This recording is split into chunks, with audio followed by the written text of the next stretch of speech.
Thank you. That was pretty powerful, and thank you to all the speakers for your contributions.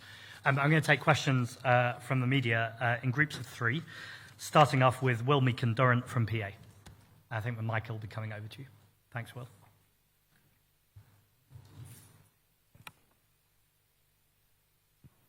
Thank you very much, Zack Polanski. When war in Iran broke out, you called for the government to cover an energy bill rise of about £300. That would surely amount to a subsidy for fossil fuel producers. Have you changed your position on this? And to do those sorts of step changes, you'll need a seat at the table, and yet your personal polling has dropped slightly. Geraldine Coggins didn't quite make it in Manchester, and Andy Burnham is in your sort of social media patch. So has your moment kind of been and gone? Thank you, Will. Second, I've got Joe Pike from the BBC. I think that might actually be me. Thank you. You're calling for no new drilling in the North Sea, but in a cost of living crisis. What do you say to people who are struggling with their bills? And isn't there a role for oil and gas while we transition?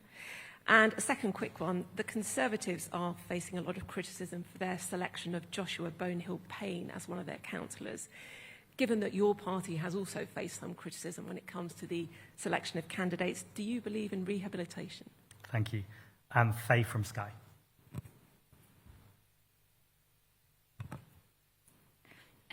You're delivering this message at a time when Andy Burnham does appear to be having a Burnham bounce in the polls, largely at the Greens' expense. So are you worried about that? And in talking about the environment today, is this you trying to regain some credibility on an issue that some critics within your own party say you haven't really been talking enough about since you've become leader?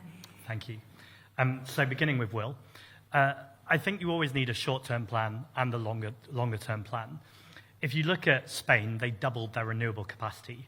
And what that meant is they went from having some of the highest bills in Europe to now having some of the lowest bills in Europe. So in the long term, we absolutely need to be investing in our renewable capacity and making sure that we're transitioning to a much cleaner energy system. At the same time, if people can't heat their homes right now, that obviously has to be the emergency issue. So when the war in Iran broke out, that's exactly why I called for subsidies.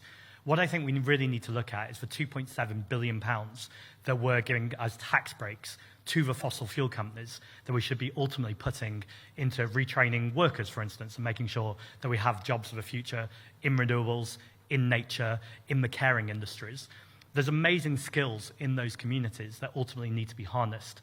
And what we can't do is keep telling people that we can keep drilling for oil and gas. I'm going to come on to jobs in a second, but it's important to say somewhere like Jackdaw, reports show that would be 27 new jobs. It's just absurd misinformation to claim that we need to keep drilling for jobs, putting aside the fact that we're having an existential threat to our planet. So, of course, we need to transition.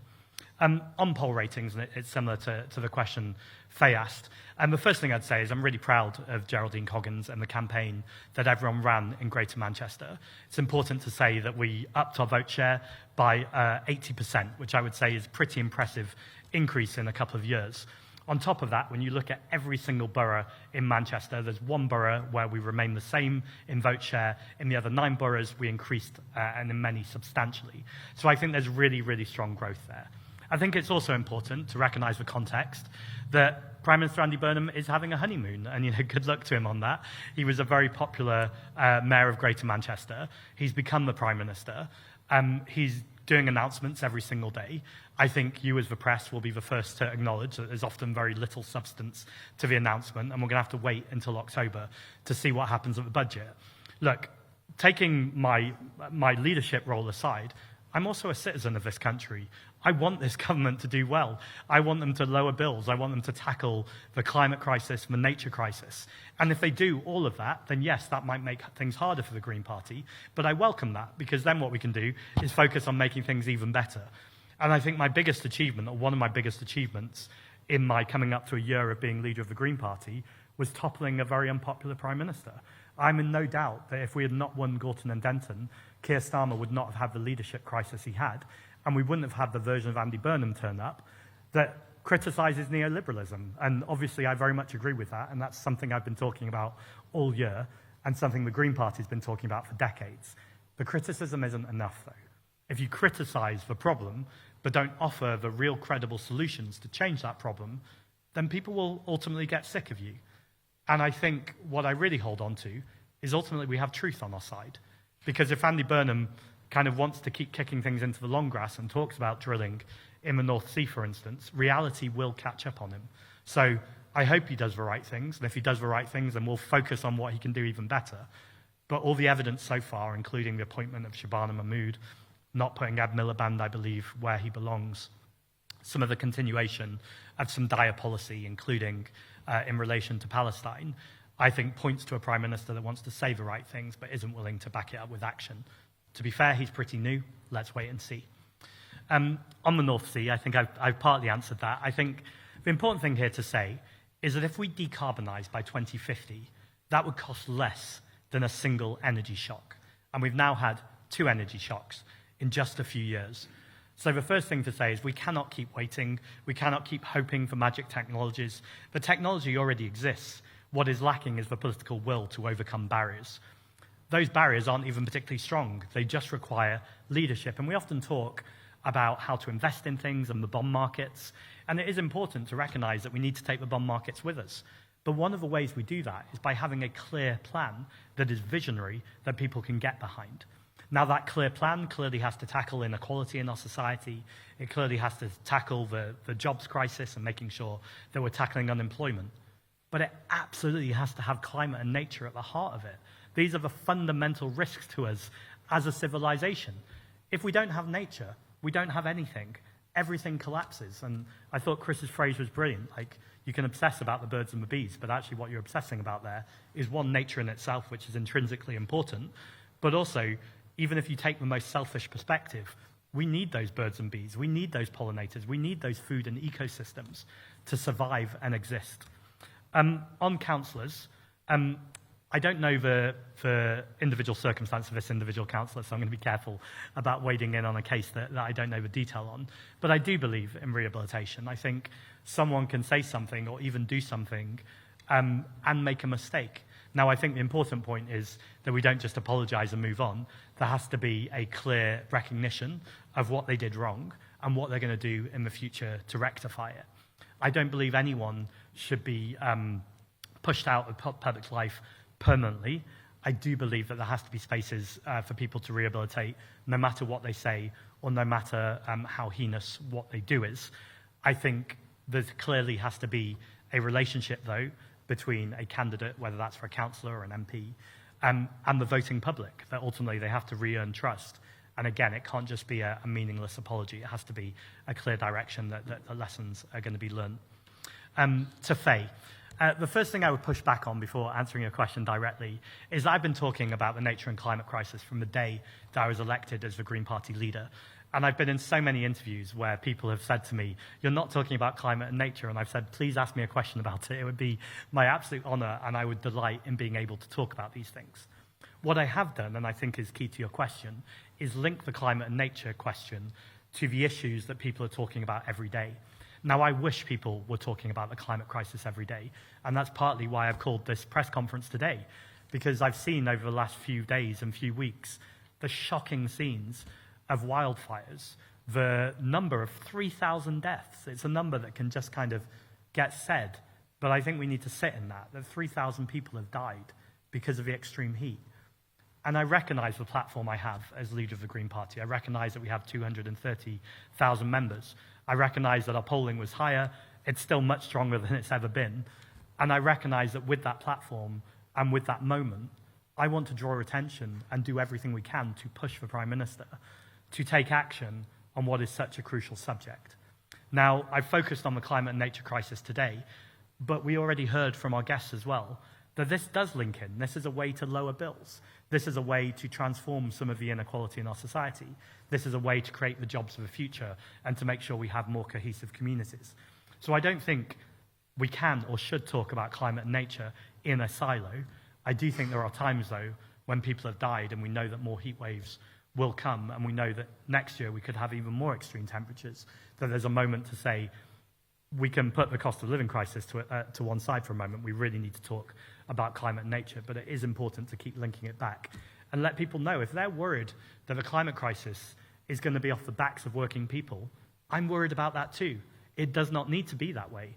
We need to recognise that BP have doubled their profits during the Iran war. We've got Barclays, who've gone up a third in their profits, who are advising some of their clients to say that they can profit in the extreme heat. That's egregious. It's grotesque, and it needs calling out. And what I would say to the press and the media in the room is I can call it out as a political leader, but I think you also have a role to call it out. And I know some of you do, and so this isn't blanket calling the media one thing. We have journalists doing brilliant work. But the amount that we hear about whatever Nigel Farage or Reform want to talk about, and the little we hear about the climate and nature crisis is pretty glaring. And so I hope this moment can be a reset where we can talk about the really important things more. Thank you. I've got Alita Adu from The Guardian. No? Just over here.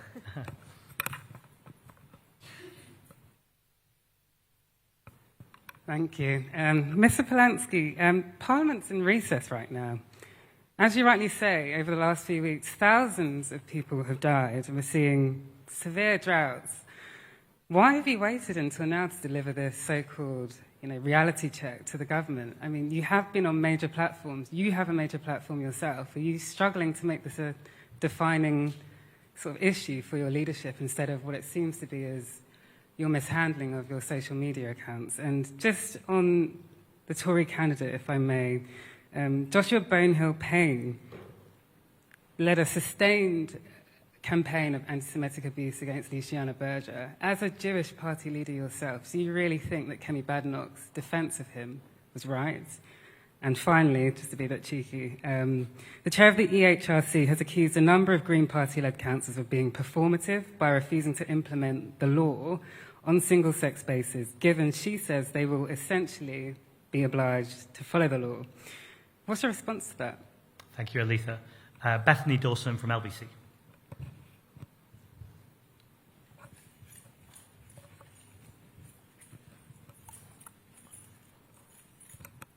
Hi. Mr. Polanski, a full-scale approach to climate change and indeed many of the other big political issues of our time require cross-party work. Are you happy to work with other parties, and do you accept that that might mean apologising to other party leaders when mistakes are made? And a reduction in North Sea oil and drilling has seen oil being shipped just from third-party countries, thereby raising the carbon footprint and price of oil. Do you think that that is right? Are you happy to see that? And again, just to be cheeky, taking inspiration, do you think that Ed Miliband should be the Chancellor? Thank you very much. And David Williamson from The Express.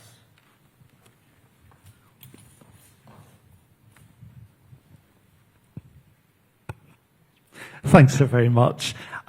Just following on, a question which came up a lot during the Aberdeen South by-election was that while gas still has a role in supporting renewables and the energy transition in Britain's energy mix, and when there's genuine concern about the potential for Russia to target the country's supply lines, is it better to import gas from Norway or to transport LNG from the Gulf or the United States rather than taking North Sea resources? It has also been great to know if you share Mr. Packham's idea that climate denial should be criminalised. And just also, it's a very fraught time, as you'll be fully aware, in British politics, especially in the wake of tragic events. I mean, has a diktat been sent out to Green supporters and activists and members that violent imagery, such as the use of guillotines, is both dangerous and unacceptable, and just simply as, I suppose, a gesture of goodwill and lowering the tensions that we see in the country, would an explicit apology to Nigel Farage, is that something that you would like to do? Thank you. So, Alita, to come to your three questions, I realise that it's all multiplied, it's about 9 questions now. The first thing I would say is that I haven't chosen today to start talking about the climate and nature crisis. In fact, I spoke about in my speech, I called on the Prime Minister to call a COBRA meeting. It wasn't just this Prime Minister, though. Very often with Keir Starmer, I would call out the fact that they weren't ruling out new drilling in Rosebank, for instance. We know that there's been some trickery in language from the Labour government in terms of the manifesto, in terms of what is called new oil and gas. There's also this idea of tiebacks. I think we just need to be really clear that there cannot be a role for new oil and gas in the North Sea, no matter what mechanism you might try. Now, that is not me just saying that as a political statement. That's a geological statement. We know that most of the reserves of oil and gas in the North Sea are going to go dry. So when they say to workers, oh, we're protecting your jobs, this is about the jobs of the future in the North Sea, that's just a lie. There will be no future jobs in the North Sea. What we need to be doing is investing. Now, this links with two of the other questions slightly. This is not about turning the taps off on oil and gas overnight. This is recognizing that we need to do this transition. Now, the best time to do this transition would have been decades ago. In fact, we could go further back than that, when the fossil fuel companies literally knew the effects and the damage that they were doing to this planet. They sat on the report, they sat on the information, they sat on the science. So that would have been the best time to do it, was to notice when we were destroying the planet. We can't rewrite history, but what we can do now is treat this with the urgency it requires. And so what today is a step up in urgency. I have been calling for this. I'll continue to call for this. And very rarely do I talk about housing, for instance, without talking about the fact that we need passive house standards. All that means is, that the houses are the right environmental standards. So they're insulated properly and we're not retrofitting them a few years later. That they're warm in the winter and cool in the summer, which is obviously very relevant to our conversation right now. Anti-Semitism is an incredibly serious subject. And as you say, as a Jewish person, it's something that affects me directly, affects my family directly, and there can be no place for anti-Semitism in our society. That's the same for any form of hate crime or any form of discrimination. It's also true that someone can say things, and I'm not saying this happens in this individual case, when people are younger, when they're a teenager, when they're on social media, and I don't think people should be held to the standard of what they might have said years ago that they no longer believe. What I do think is a problem, though, for instance, is Nigel Farage with the stories around hissing gas chambers at young people when he was a kid in school. We've had several reports of those, and I don't think he's ever quite denied it. He just said no harm was meant by it. Now, I think if he apologized for that, or if he recognized that wasn't the right thing to say, then that's a different conversation. I think what I'm more interested, though, is what are people's views today, particularly if they're standing for election. What do they believe? What are their values? And how do they act? And I'm most concerned not with what's going on in their heads, but what's happening with their behavior. And so I think there's an active question about Kemi Badenoch's candidate, about what do they believe now, how are they acting now, and do they recognize what they said was wrong and why? And again, I don't think that's just about saying it was wrong. I think there has to be a deep recognition of what it is. I think two things can be true at the same time, that anti-Semitism can be totally intolerable in our society, and we can extend compassion and forgiveness even to those people who disagree, or even those people who have shown hate towards us, if they have genuinely learned and rectified. And I think that is nuance, but I think we need nuance in our politics. Talking about nuance, the EHRC guidelines. I think these guidelines have been unworkable from the very beginning. And we know that trans people have been deeply concerned about what has been a pretty constant hate campaign towards them, to the point where the only kind of coherent response, I think, to seeing what is happening in relation to trans people is that some people just don't want them to exist in society at all, or to have a place where they can go to the toilet. I think the very obvious questions is how unworkable this is for businesses and service providers, that if you're asking people to provide a third space at all times, how are you funding that? Not to mention the fact that third space is pretty discriminatory against people in terms of how they identify. I also think it's very obvious that if you run it through its full conclusion, is a trans man now meant to use a cis woman's bathroom? That clearly wouldn't be acceptable to almost anyone in that situation. So I think it's clear that the guidelines are unworkable. What I'm much more interested in then is yet another culture war, or yet another example where trans people are harassed or victimized or treated badly, or frankly where cis women feel like their views are not being heard. I want the government to actually come up with a plan that is workable, that recognizes that we can both and must respect the right of women, where we have a huge issue with violence of women and girls in this country, but to note that violence against women and girls often comes from a partner or someone in the family and not a trans woman, and to recognize that we must respect trans people's rights to be able to go about their daily business and their daily life. I think all of that is possible when you move aside the culture wars and actually listen to people and make sure that we bring workable guidance. But the idea of creating guidance that's unworkable and saying to everyone, off you go, good luck, that's clearly not okay and it's not acceptable. Bethany. There we go. Bethany, you asked me about, you're going to have to repeat the question, I'm sorry.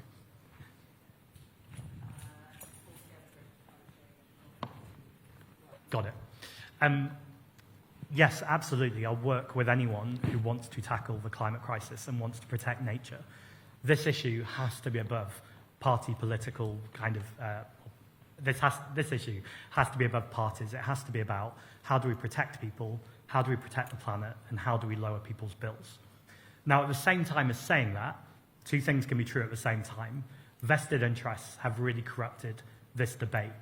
Most obviously from the Reform Party, who I believe between 2019 and 2024, 95% of their donations came from oil and gas companies or climate-denying companies.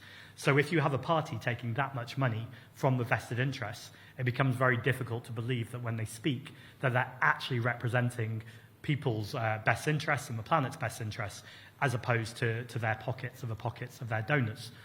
That doesn't stop at the Reform Party, though. The Labour Party took £4.1 million from Quadrature Capital, asset hedge fund with links to oil and gas companies, also arms trade companies, gambling companies, and private healthcare companies. So when it comes to the climate crisis, but we can talk about any issue, there is a huge conversation to have about political donations, how they work, and how we make sure that people ultimately are serving the constituents who elected them and represent them, or who they're there to represent, rather than vested interests. And I see that run throughout this entire conversation. On Ed Miliband, ultimately that is a question for Andy Burnham in terms of who he appoints as his Chancellor. I am worried about John Healey. I think the fact that we had someone who resigned under Keir Starmer over defence spending very explicitly and then has now been made Chancellor suggests that I don't think we're going to learn the lessons of defence spending. What are those lessons? I think when we talk about defence, we need to look at it much more widely and talk about security. Yes, military spending is important, and just as importantly, particularly right now, is spending against cybersecurity to make sure we're protecting our cybersecurity, spending against if there's another pandemic and making sure we're resilient, and of course the climate crisis and nature crisis. That is our security and that is our defence. And I'm really interested by the conversations that Prime Minister Pedro Sanchez is having in Spain right now, where he is saying to NATO that part of the number that we're spending in terms of our defence spending has to include climate and nature resilience, because ultimately, as we've said, that is the greatest threat to our country since the Second World War. And I can't remember your third question. Yes, I think I've answered that, which is about making sure that we have a just transition. That includes wind and solar. People will often say that, you know, it doesn't blow all the time and it doesn't shine all the time. That is true, but what is also true is it's predictable, and there are ways of using technology, both through battery and also demand supply, and making sure that we're building a coherent, variable energy supply that uses different ways of doing things. This is not about shutting off oil overnight, but it's recognizing that actually we don't need that oil in the long term. And I think there's something here about patriotism, about recognizing the sovereignty of our country. That's British wind, that's British sun.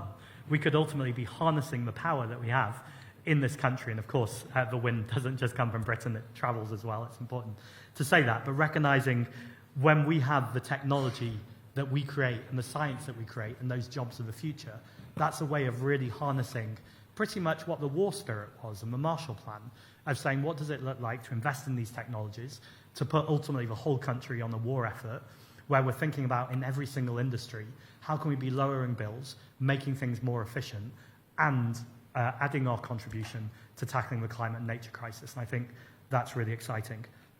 And David, from The Express, I guess it's the same question again, in some ways. I'll try and find something different and something new and interesting to say on this. I think there's a real question here about standing up to Donald Trump.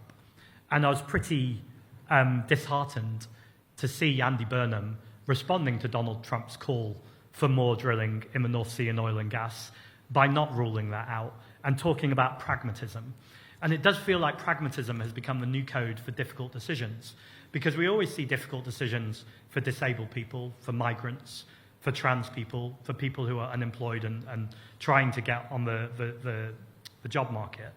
We very rarely see difficult decisions for fossil fuel companies, for multimillionaires and billionaires. And I think there's a conversation to be had. Should fossil fuel companies be earning or making a single penny of profit at the same time as we're seeing these disaster crises?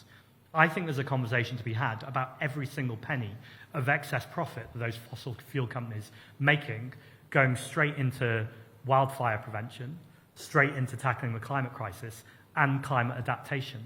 It makes me sick to think of people like James and firefighters who are going out bravely and doing that work to tackle these wildfires, to put their lives in danger, while we know that burning fossil fuels is what is making these wildfires more intense and more frequent.